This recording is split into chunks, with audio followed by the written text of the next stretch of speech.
Hello and welcome to Behind the Woman. I'm your host, Dr. Juhanna Rogers. Today I'm honored to introduce to you an author, historian, and museum curator, Gretchen Sorin. Gretchen has shared the stories of others through exhibitions at the Smithsonian, the Jewish Museum, and the New York State Historical Association. Now she is joining me to share her own story. So invite your friends over and tell the family to clear the calendars because Behind the Woman is on and you do not want to miss this episode.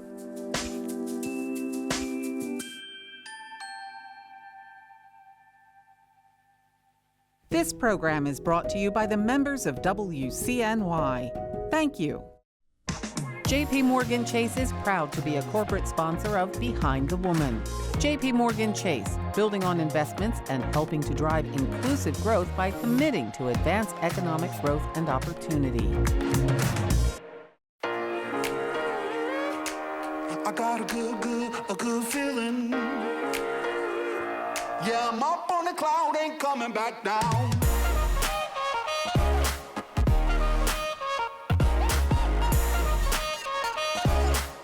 I got a good feeling. Yeah.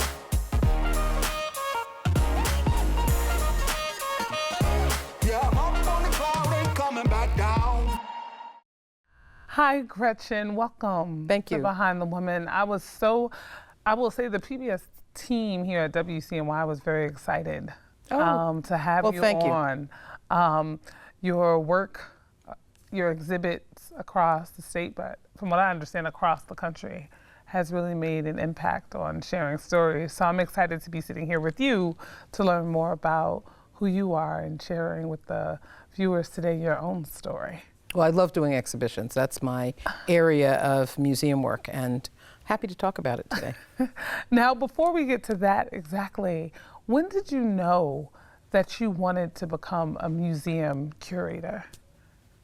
I think it was my senior year of college.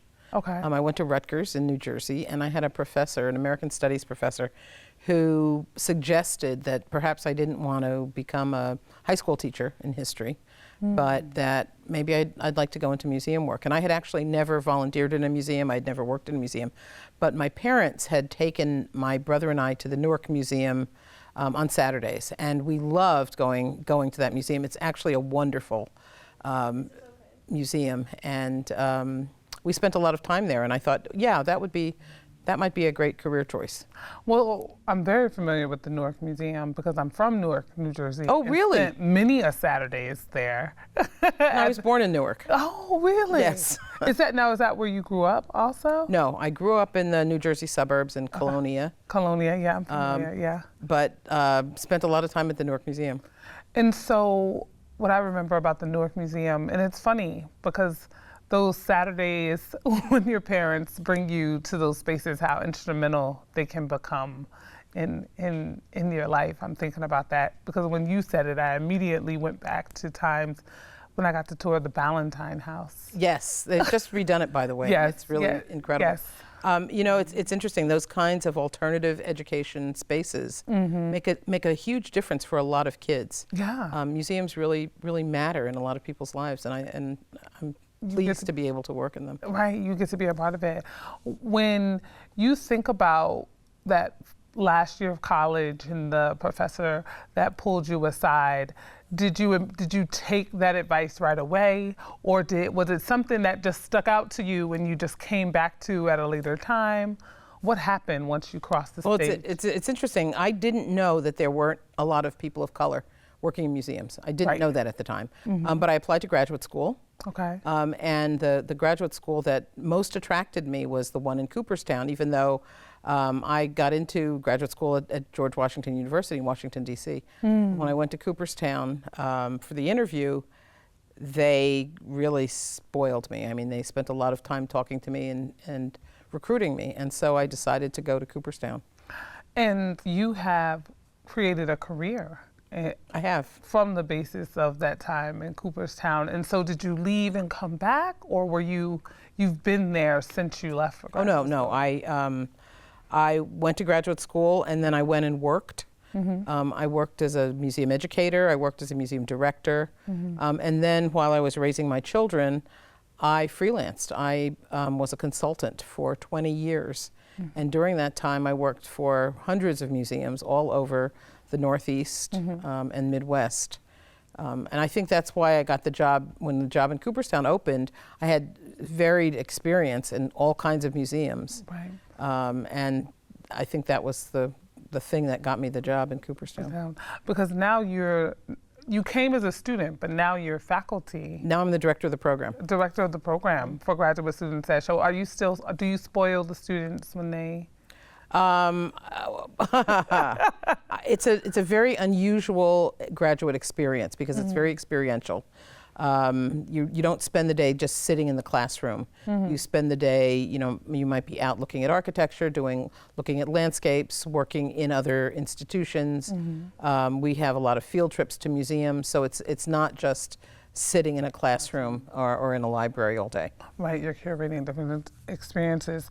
So I'm fascinated, partly because you talk about briefly these Saturdays you spent at the Newark Museum, and then this person that you encountered, a faculty member you encountered in your senior year that led you to Cooperstown. What would you say in your years as a consultant, or even up until now, has been some of the work that you're most proud of? I guess I started out doing, small collections projects, and very early on, I started working with people who perhaps didn't have as much access to museums. I started working with I worked at the Herkimer Home State Historic Site, and I worked a lot with people with developmental disabilities, people who had Down syndrome. I worked with some people, at that time, there were still people from Utica Psychiatric that came to visit. And I got very interested in how museums could broaden their audiences, how we could make museums more accessible to broader audiences. And so I would say that that's something that I bring to the Cooperstown Graduate Program and to my teaching. But I've spent a lot of time working on exhibitions that address African American history, women's history, the history of people who have been traditionally left out of historical stories. And that's, I think, what I'm most proud of. Awesome. Well, let's take a look at how Gretchen is preparing future generations to amplify the voices of others through art, history, and museums. I think art has the power to really excite people and stimulate people and really get people thinking and be provocative without making people angry.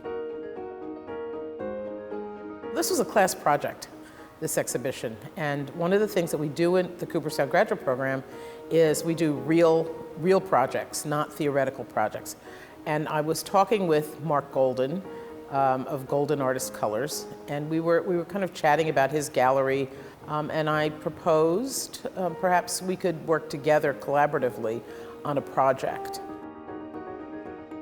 The idea for the show actually came from Mark Golden. At the time, I was a student at Cooperstown Graduate Program and working with Gretchen Sorin, and he approached the program with this idea, and it came from the way he explained it. It came from thinking through all of the turmoil and the tension that has surrounded the last couple of elections. The election cycles, the recent slew of suppression and laws that have suppressed votes in certain communities throughout the United States, and he really wanted to join the conversation. The students worked hard to select the art and select the artists and to evaluate the art, and that's part of the course. Right, to go out and figure out how you do that. How do you, if you're putting together an exhibition, how do you find the artists? How do you select the art? How do you hang the art so that you're not hanging a very small piece next to a very large piece, so that the colors look well together, so that everything is hung in a way that makes sense and that tells a story. After people have gone to college or they've finished their educations, the places that that we can go to continue learning are museums. You know, they're kind of like universities for the general public. And the paradigm has really shifted in museums from objects to community need and community organizations. So now museums are starting to look at their communities, the communities in which they find themselves, and say, what are the needs here? What's missing? We really wanted to highlight these artists, but also to get them to respond and to think about what they can do in order to make it possible for other people to vote. I think in upstate New York, we don't really have a problem with voter suppression. But I think in other parts of the country, there have been attempts to roll back the Voting Rights Act. And that is a problem for all of us, not just for the people that live in those areas. In a democracy, the right to vote is paramount. We tend to have huge voter turnout during presidential elections, but in off-year elections, a lot of people don't bother to go to the polls. So I think it's very important that we vote every year, that we vote in every election. And I think it's also important that people agitate, talk to their legislators, make sure that their legislators are aware how important they feel voting is, and that they get and that they support voting rights throughout the United States. That was powerful. Thank you. I'm sitting here and looking at the work that you're creating, and it makes me want to ask, I've asked you about what you've been most proud of, but in seeing that and seeing your students engage in the opportunity that you're leveraging for them, makes me want to ask, what were you thinking about as you watched? One of the most wonderful things about teaching is that you create this whole body of people that are going out across the country, and they are then going to engage their communities. Mm-hmm. And that is, I think, one of the most wonderful things that we can do as faculty members. Mm-hmm. Museums are changing dramatically. Yeah. They are looking at important issues and how they can help get people involved. Yeah. How can museums help people to have conversations about the things that we don't want to have conversations about because we want to yell at each other. Right. And that's what as I was looking at some of the artwork and imagery standing behind your student or even yourself when you're talking, I'm thinking, particularly in 2024, as we're looking at another presidential election, how that piece of art, the opportunity you had with students in the classroom has, from the folks that attended, also are sparking something in them in regards to voting and things of that nature. And I'm curious, how do you challenge students today to create and do it in a way, I don't want to use the term provocatively, but can create works that provoke people to have conversations that they may feel uncomfortable with otherwise? Yeah, I think that's a great that's a great question. I'm not sure I know the answer to it, but because it seems like you're doing it. It seemed like you did it in that case. Well, one of the things that we did was we asked our students to go out and look at art. Just look at the art of young artists. Mm-hmm. And Mark Golden, who is the head of Golden Artist Colors, was instrumental really in this entire process because he funded it. He put Thank some. you, Mark. I know he put some money behind it, and he put a commitment behind it to the whole idea of voting rights. So thank you, Mark. But I think just having the students go out and talk to artists and look at art around the country. I mean, we didn't just look at art in New York State. We looked at art all over the country, and talk to artists and listen to them. I think one of the most important things is listening to people. And one of the things that we get our students to do, we do a lot with oral history. One of my professors, Will Walker, teaches an oral history class, and he's teaching people how to listen. We need to learn in this country how to listen to other people, and not just want to talk, but listen. And listening is so important. Yeah, and it's powerful because as you're describing that, you need I'm thinking about what it takes to make art. And sometimes for those of us that are not curating those spaces, when I hear you just describing that process, right, I'm thinking of Mark, the investor, but also that process of listening, going out across the country. If you had something to say in regards to the community, the viewers that are watching, and how we can do a better job of supporting the work that you are doing, the work your students are aiming to do, what are some of the things you think that? Well, you know, art is essential, and we have reached a point in this country, I think, where we don't think art is essential anymore. And I think just viewing museums and art, and when I say art, I think of it broadly. I think of dance, I think of music, I think of visual art. So these are the things that give life to a community. But they also support economic development. I mean, if you want to talk about it from a financial perspective, museums are the places that people go during their leisure time. And when people go to museums, they buy food, they buy hotel rooms, you know, they buy gasoline.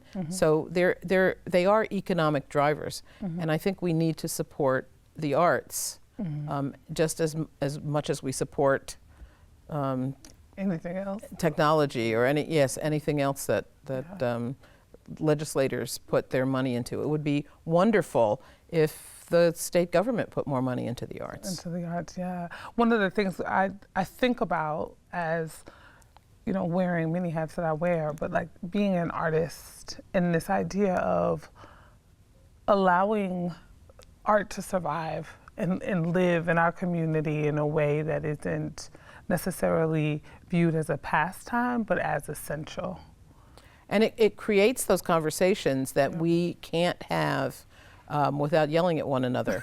You know, it allows us to talk about, you know, if you go to museum exhibitions, you see that museums are starting to address issues around climate. Museums are starting to address issues around women's rights, around voting, around all of the issues that we in a democracy need to talk about. Right. Where do we talk about those issues? Where can we talk about? Where can people engage with those ideas? Right. It's in a museum. It's in a museum. And so this takes me back to one of the first points that you made, even in open. How do how do we open access? Because even as I think about, you know, how museum spaces can hold opportunities for the community to think about them, I go back, you know, to thinking about museums that I've walked into and I felt like, ooh, do I belong here? That's one of the things that we work on a lot, is how do we make museums more accessible? How do we make people feel welcome? Right. And how do we make people feel welcome, the frontline people? Because the people that welcome you to the museum, the people that are the guards, the people that are welcoming you when you walk in the door, those are the people that need to be welcoming. Yeah. It really starts top down and bottom up at the same time. The museum has got to be committed to welcoming people and making people feel comfortable. And they've got to make it easy. They have to make, and it begins with, how do you get to the museum? How does the museum look on the outside? What's the architecture like? You know, Right. what are the paint colors like? Is there art in the front, you know, outside? There are all kinds of things that make a building like feel comfortable. And then what kinds of programs do they do? And whose stories do they tell? You know, does everyone feel that their story is incorporated into the museum's exhibitions and programs? I'm ready to sign up for your class. I'm like, yes, absolutely. And when you are, because I'm imagining, you know, the academic year is almost maybe coming to an end. It's over. It's over for you all. Talk to me about what your life looks like outside of working with students. Are you still curating, or do you make art as well, or? I work on several projects. Right now, I'm working on some research. Okay. I do a lot of talking about my book, Driving While Black, African American Travel and the Road to Civil Rights. I spend a lot of time still doing programs around the book and the documentary. And because that was a documentary that was shown nationally on PBS. Exactly. It's still available on PBS. Okay, well, check out her documentary. And is this something that expands the narrative of the Green Book? Or is it something that... The Green Book was the starting point, I think, for the book. Okay. It's what I was curious about when I started writing the book. The documentary, which was done by Rick Burns, who is an incredible talent. Absolutely. Creative documentarian. Yeah. Really, takes off on several different aspects of the book, but it really invites people to think about the history of African Americans and the automobile and what the automobile meant in African American history, but also how African Americans continue to be stopped by disproportionately by law enforcement. Right. When I mention Green Book, I imagine there's some folks like, what's that? and when hopefully in some of what you said, it becomes evident, right, that space of how traveling as an African American really was something that required strategy and intentionality, because there were spaces that we could be in and could not. Couldn't. Well, when you say what's the Green Book, what's that? That was my first reaction to it. I didn't know what the Green Book was, and a colleague of mine handed me a Green Book years ago, before the film Green Book, and said, "Do you know anything about this?" And I said, "Absolutely not. I have no idea what it is."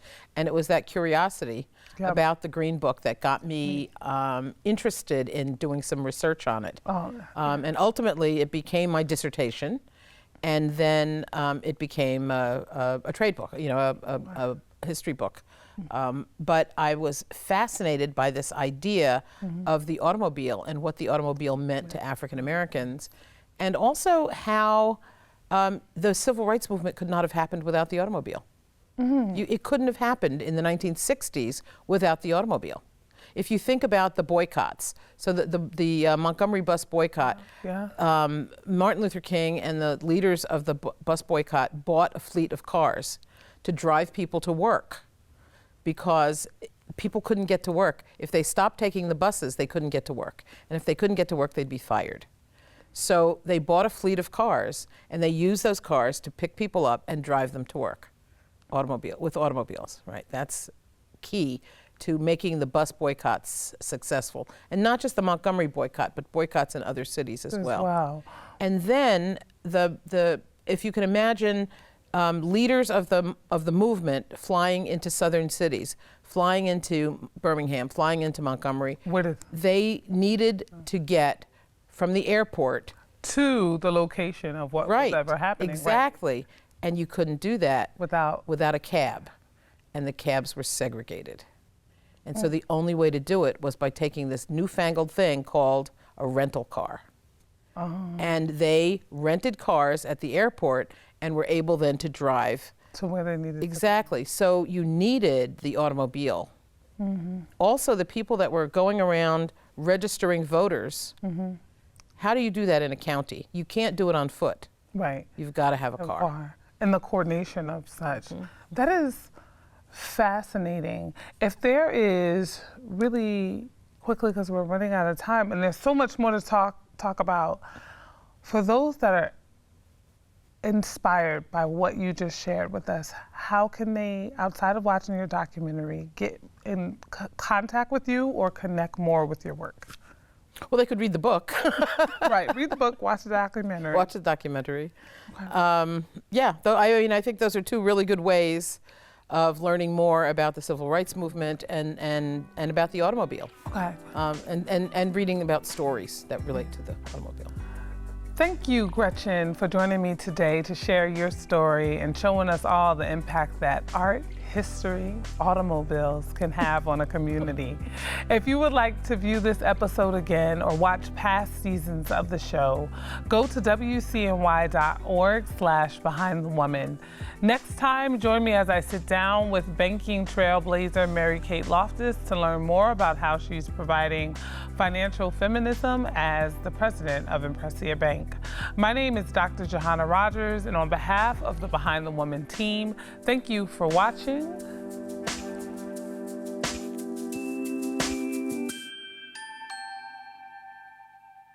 This program is brought to you by the members of WCNY. Thank you. JP Morgan Chase is proud to be a corporate sponsor of Behind the Woman. JP Morgan Chase, building on investments and helping to drive inclusive growth by committing to advance economic growth and opportunity. I got a good feeling. Yeah, I'm up on the cloud, ain't coming back down.